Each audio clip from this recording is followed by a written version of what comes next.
বিচার বিভাগ এবং রাষ্ট্রপতির প্রতিষ্ঠান এই দুটোকে তত্ত্বাবধায়ক সরকার গঠন থেকে আলাদা রাখা, বাইরে রাখা, এবং আমরা সেই প্রস্তাবের সাথে একমত, কারণ আমরা দেখেছি কিভাবে বিচার বিভাগকে এই তত্ত্বাবধায়ক সরকারের প্রধান হওয়ার প্রশ্ন নিয়ে বিচার বিভাগ দলীয়কৃত হয়েছে কিংবা নানাভাবে এটা বিতর্কিত হয়েছে। অন্যদিকে রাষ্ট্রপতির যে বিধান শেষ পর্যন্ত আছে সেটাও এখানে ব্যবহার করে দলীয় স্বার্থসিদ্ধি করা হয়েছে।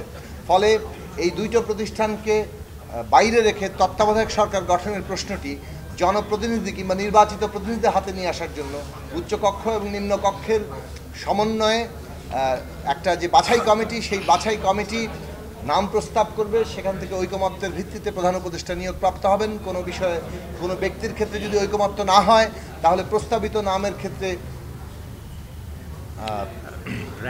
র্যাঙ্কিং পদ্ধতিতে উচ্চকক্ষের সকল সদস্য ভোট দিয়ে সর্বোচ্চ ভোট যিনি পাবেন সেই অনুযায়ী প্রধান উপদেষ্টা নিয়োগপ্রাপ্ত হবে।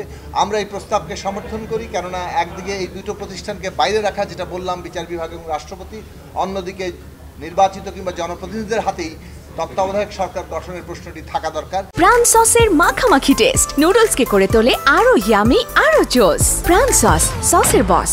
সেই বিষয়ে আমরা আমাদের অবস্থান প্রকাশ করেছি।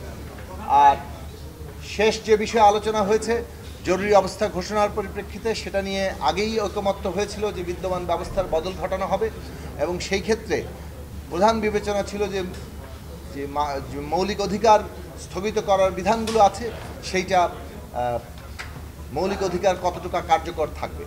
আজকে কমিশন নতুন করে প্রস্তাব দিয়েছেন জীবনের অধিকার এবং যে কোনো ধরনের নির্যাতনমূলক অবমাননাকর যে নির্যাতন, সেই রকম নির্যাতন থেকে কোনোভাবেই সেটা করা যাবে না, জরুরি অবস্থার মধ্যেও সেটা করা যাবে না, এবং এই বিষয়ে আদালতের শরণাপন্ন হওয়ার অধিকার থাকবে।